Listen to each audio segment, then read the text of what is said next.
Sir बालीपाटना थाना रे तो किए को मामला रे गिरफ्त होइछन्ती कोन आमर बालीपाटना थाना बेंटपुर ग्रामर पुष्पलता साहू नामक जड़े महिला से मोबाइल चोरी विषय बालीपाटना थाना अभियोग करते ता मूले आमर ताकू बेस करके आमर बालीपाटना थाना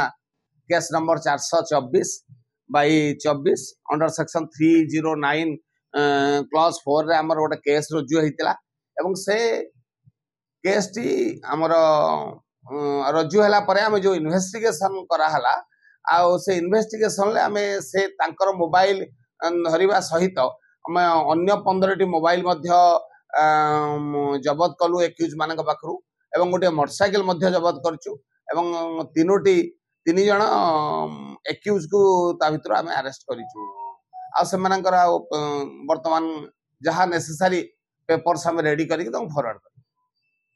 सर एमान को प्रोफेशनल चोर हाँ निहाती माने प्रोफेशनल चोर कारण ये गोटे नुहे दुईटी नुहे 16 मोबाइल जो बाहर आउ एम सब जगत सिंहपुर नियाली एवं आमर धौली थाना अंडर रे एम सब एक्यूज मानकर घर एमाने 16टी मोबाइल जेहेतु बाहरी निश्चित भाव में प्रोफेशनल चोर अच्छा एवं ता बाबद आम आहरी खोलताड़ करुचु आउ कि बाहरी पार कि एक्यूज तादे एंटांगल आम करूँ एवं ताको अरेस्ट करिपरिबु एवं अन्य मोबाइल सीज हो पार आम भावुचु फर्दर इन्वेस्टिगेशन आ सब जिनस आम लोकलोचन को एवं आमको हस्तगत तीन जन गोटे बाइक 16टा मोबाइल।